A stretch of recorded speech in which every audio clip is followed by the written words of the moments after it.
man Boubacar Diémé laa tudd man maa chef de garage Grand Yoff Orale yi dem Dakar Ziguinchor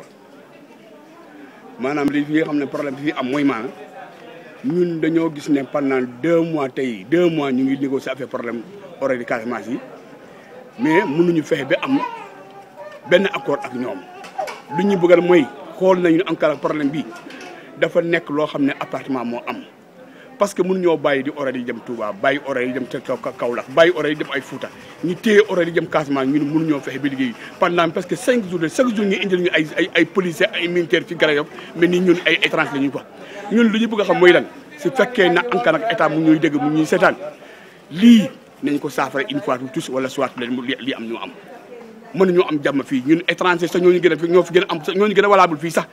ci Dakar fii ñun sàcc ñu fenn ñu defuñu dara dañuy liggéey donc suñu mbokk dañu fi jëlee dem comme ni oto yëpp di jëlee fi ay Orale yi di yóbbu seen dëkk ñun ñu jël suñu mbokk di ñu yóbbu ñu teene ñu dem dem créé ak scandale ci Casamance guerre boo xam ne ANCAR wàccee na depuis gi suba jant soow kenn mënut a am jàmm foofu loolu doyul encore ñu jël si waaye ñu encore dañuy yebal fi ay gémi fii yebal fi ay 5 jours ay gémi mënuñu am guddi ak bëccëg ay gémi tey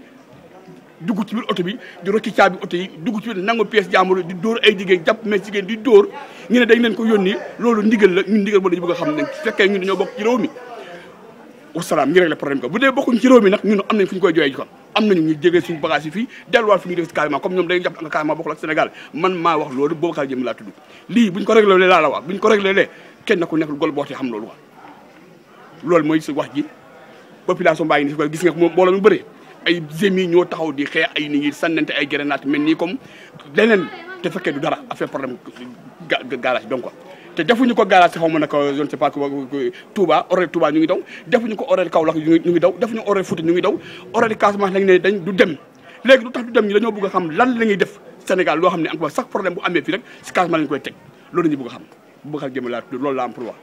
maa ngi tudd Famara Manga je m'appelle Famara Manga maay chef de garage Dakar Sédhiou Marsassoum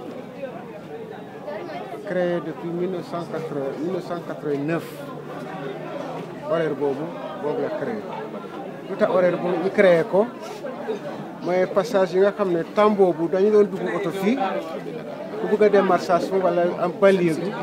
da ngay dugg Bignona wàcc jëlaat car dem ba Marsassoum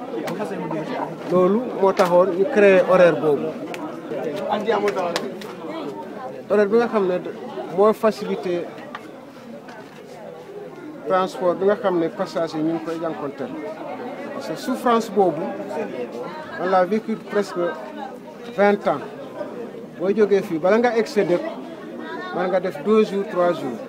mais bi horaire amee boobu ba léegi mën nga jógee fii 8 heures wala 10 heures nga dem añ sa kër boo amee bagage doo ko wàccee fenn fu dul sa kër loolu mooy importance horaire bi léegi bu loolu amee bu ñu ubbee gare des Baux Maraîchers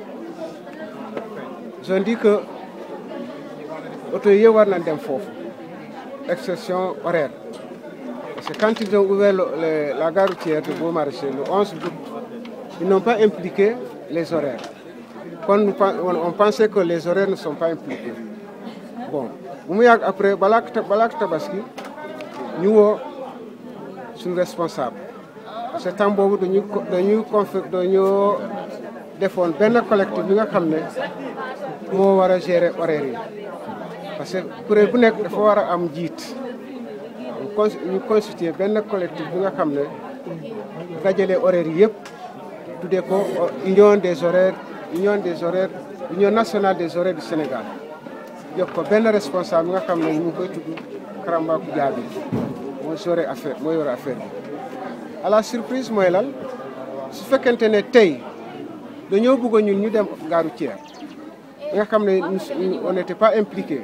dañoo waroon woo ñu toog def des pourparlers bu ñu d'accord ñu dem foofu mais à la surprise mënuñu impliquer les gens obliger les gens ñu dem gare routière te gare routière boobu ces obligations ñu mënu ko gérer parce que li horaire joué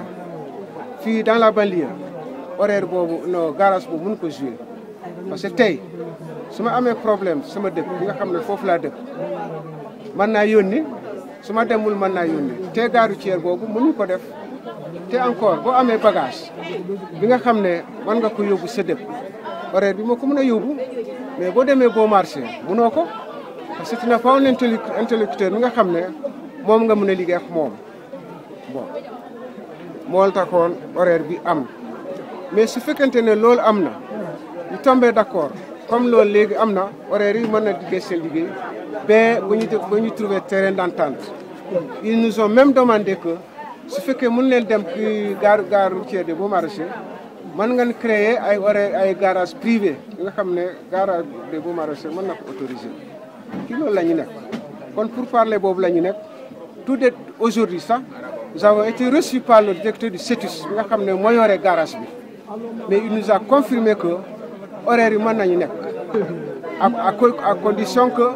ñu toog waxtaan def di nga xam ne moom la ñu war a concerner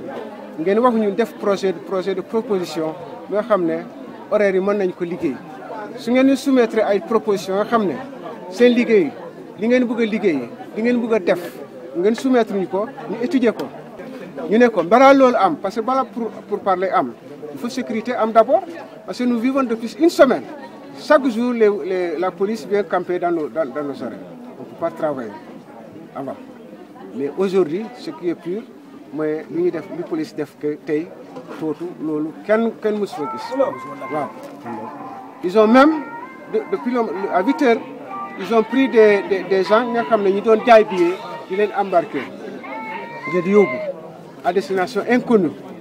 après la ñu doon def information ñu ne police yi parce que bu njëkk fii lañ leen yóbbu mais aujourd'hui on les a amenés au commissariat central de Dakar bon loolu bu amee loolu vraiment c'était déplorable bon comme loolu am na toujours bu ñu campé fii à partir de 7 heures dañuy dem ñun ñu chargé dem mais tey nii ba léegi demuñu fenn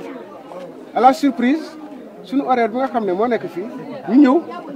indi seen oto ba fii lan la ñu def laaj chauffeur laaj client yi ana chauffeur bi les clients ne sont pas concernés. Ils devaient d'abord demander qui est le responsable du garage. Celui qui peut donner des informations claires. Ce qui est déplorable aujourd'hui, moi,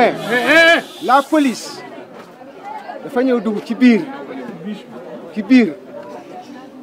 entourage presque ci biir clients yi di leen laaj clients yi ana chauffeur bi ce que je viens de te dire. Normalement, il n'est pas question ni poser question à policiers, à usagers. Chaque chose a des responsabilités. Je suis le chef de garage, c'est moi qui devais répondre à ces questions. S'il y a des questions posées, c'est moi qui devais répondre. Mais bon, ñu dem ba ci biir ñu laajee clients yi am benn jigéen sax dañ ko doon poser question ana chauffeur bi ne chauffeur gisuma ko nee na il faut nga wax ko.